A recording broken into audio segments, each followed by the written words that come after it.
Are you kidding? This is my favorite game of all time. I don't need a break. All right. Well, welcome back to VO Booth. I'm Tyrone. I am Justin, a.k.a. Sunny, whichever you want to call me. I don't really care. Okay, so isn't your online name Sunny Headcase? It is Sunny Headcase. But you shorten it to Sunny. I shorten it to Sunny mostly because a lot of times in the naming, like your online handle world with games and stuff, you can only have 12 characters, and unfortunately Sunny Headcase is 13 characters. Okay. It was not my brightest moment when thinking about it, but I've also had the handle for well over 10 years, so I don't really want to change it. So the other thing too is, like, whenever I go to things like PAX, because I'm a huge I'm a huge PAX fan, a lot of people kind of call you by your handle because that's how they know you from forums or from games and everything. So a lot of people just started calling me Sunny because it's just easier to say than Sunny Headcase. And I'm really nutsacking this up right now. Oh, so you actually meet people you met on forums? Oh, yeah. I mean, the first time I went to PAX ever, I didn't know any of the people I was even rooming with. And it was kind of a spur-of-the-moment thing. Like, it was one of the moments of... I really had fallen in love with Penny Arcade TV. I kind of really related to a lot of the things they talk about on that. Just like, you know, between being kind of a social outcast and like finding your fellow social outcasts, and like also just being artistic and, you know, the love of video games and Dungeons and Dragons and everything else. Like, I found a lot of things I just really enjoyed about Penny Arcade TV, and I became a huge Penny Arcade fan. As well, I've always really enjoyed conventions, but I hadn't been to one in a very long time, so I was kind of in a weird transitional state in my life, not to get too personal,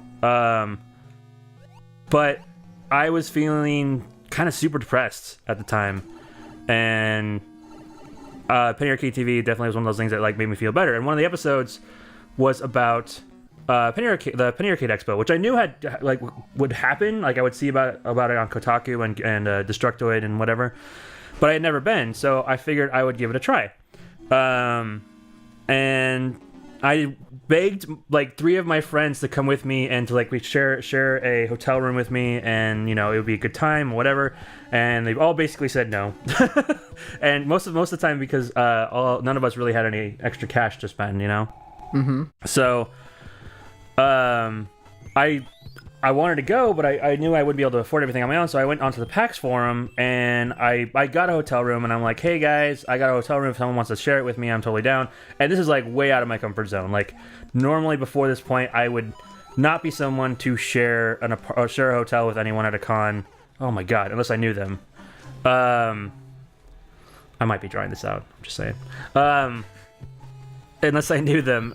So I went on the forums, and then I instantly got a message from my friend Zach, who is awesome. And he didn't know me, I didn't know him. He's like, hey, we have a room if you want to join our room. It's just gonna be this much. And I'm like, that's perfect. And he already had organized it was me and 3 other guys, some of which he hadn't met before.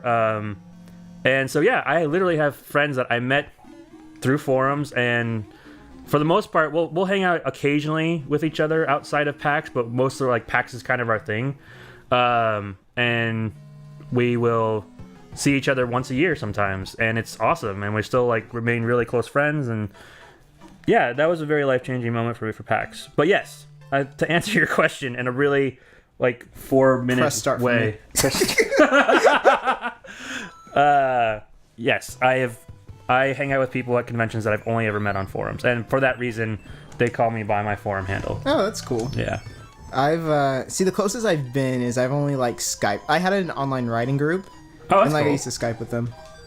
We don't really. Where did you write? I don't know you wrote. Yeah, I so one of the things I felt most guilty about when I first met you was that you did ask me if I did write, and I said I didn't. And Why did you lie to me? because the thing about writing is that sometimes you're like, well, what do you write about? And then like you're like afraid the premise sounds dumb, and so I was just like embarrassed, and I was like, I don't want like. No. And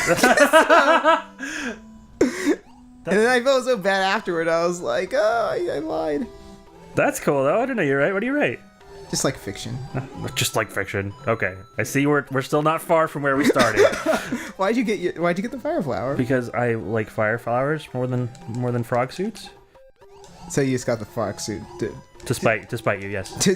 as a tease. Yeah. The old Nintendo tease. the old NT, as they call it. Somewhere. Special. Although Nintendo did show a lot of information about Mario Kart the other day. They released that. Did you see that? No. They had like a 30-minute video. Oh, wow. All about Mario. And now people are like hyped for it. That's cool. Dude, I gotta say, they made a really strong showing at WonderCon. Yeah. It wasn't much. I mean, it was mostly just the trailer. But it looked really good. No, they're putting a lot of... I mean, see, the thing is I don't watch TV, or live TV, so I don't know if they're actually, like, advertising on television, but right. Online, like, people are pretty hyped for it, and, like, they've done some interesting things. Like, they've definitely, like... Well, the other thing is that it's the one game coming out for Wii U that's coming out in the next... really until December that people are, like, hyped about. Right. And so they're kind of, like, really, really pushing it, because the only thing they have to really push the Wii U until Smash Brothers comes out. Which, and I'm gonna be honest, I don't think either of those games is gonna really turn things around for the Wii U. Well, like, I think they'll be big sellers. I honestly do. Oh, they'll be big sellers among Wii U owners, which isn't much. I don't know. You never know. Well, I mean, I would not count out the Wii U as a console yet. Oh, well, define count out. Like, it's, no one's gonna buy it anymore, kind of thing. Oh, I think. Nice jump. As in, not like you think it can sell a decent amount. Yeah, totally. Still. Absolutely. I mean, I feel like I don't have the sales numbers exactly, so maybe I'm talking on my ass, but I don't think like it's gonna. You did it! Finally, you did it! I think best case scenario, it's gonna be like the GameCube, where it's still gonna be in third, but its sales are okay-ish. Right.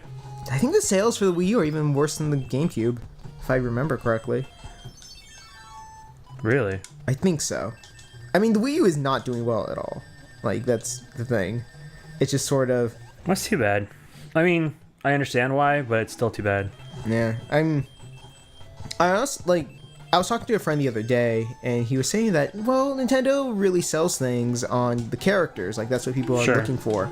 Oh, yeah. And it's the exclusives, really. But I also kind of think that PS4 and Xbox One, they have now their own sort of franchises. And so it's not... I feel like in this sort of gaming environment, people aren't as hung up on, I need to play the next Mario, or I need to play the next Metroid, or whatever. Like, right. I don't think people are as attached to these characters as they used to be. I would say, I don't know. I still think they are, honestly. I mean, not enough to just drop $300 and to drop another 60 on it, like 60 or 50 on a game. Especially when Nintendo really doesn't, like... Wow, that's embarrassing. Especially because Nintendo doesn't... The first-party games, they don't really discount them after, Yeah, there's no, like, greatest hits or anything like that. I mean, there are, but it takes a while, and it's only... I think it's a small amount, really. Well, and what I mean is that, like God of War Ascension, like, that came out, a year ago? A little more than a year ago? I think you could probably grab that for, like, $20-30 on Amazon. Easy. Like, used, probably even less. Right. This New Super Mario Brothers U, I think it's still, like, at $60. Oh, yeah? I think first-party Nintendo games don't get discounted for, like, a really long time. That's true. I mean... Even, like, South Park Stick of Truth, like, that game, it came out, like, a little more than a month ago. Right. And, like, I'm already seeing, like, deals where it's, 40 as opposed to 60. Was it a $60 game? The Stick of Truth, really? When it started, like... Wow. Yeah, retail. That's why I rented it. That's crazy. Have you played it? I haven't. I've watched the beginnings of a couple Let's Plays, and I really kind of want to play it. Yeah, it's good. Do they have it for Wii U? No. That's the other thing with the Wii U, is that it's not getting the third-party, like, as many third-party games. Sure. It's so funny. Like, I had before the first E3 I went to, they had the Wii U there. And it was E3 20... What is going on?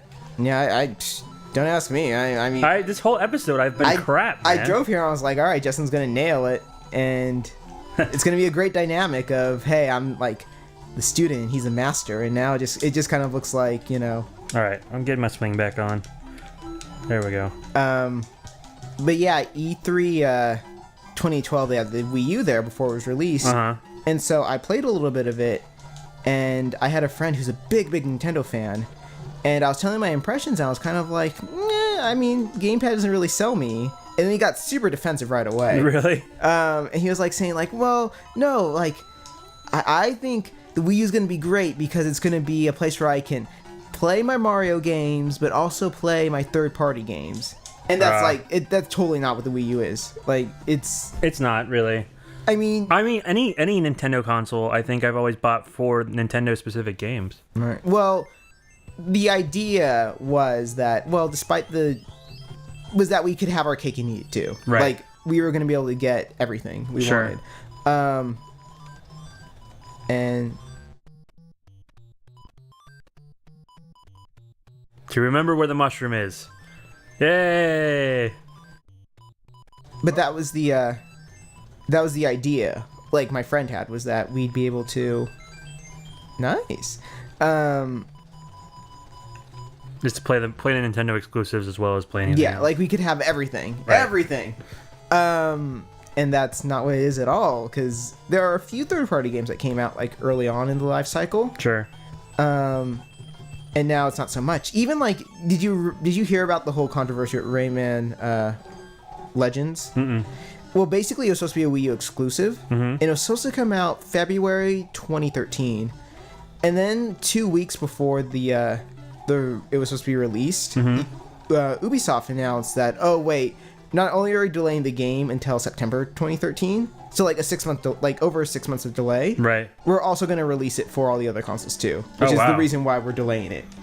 I wonder what happened. Politics, Well- strange politics, I'm sure. Well, I think what everyone sort of thinks, and I'm inclined to believe, is that the Wii U numbers were pretty low in overall sales, and so it's like, well, why are we releasing a game that that isn't gonna get many sales? Like, Right. we should release a multi-platform. Damn. And that's kind of what's been happening with the Wii U for a lot of third-party games. Is not only is the Wii U less powerful than the other systems, so you can't do as much with it. Right. It's people aren't buying the Wii U, and so it's like, well, why should we spend the money to develop a game for it No, that's true. when it's not going to sell? I mean, I understand that. Yeah. Now, on that downer note, next time on the VO booth, we're gonna beat this world, because I'm tired of it, Okay. and I hate water levels. Did I say that before? You love water levels.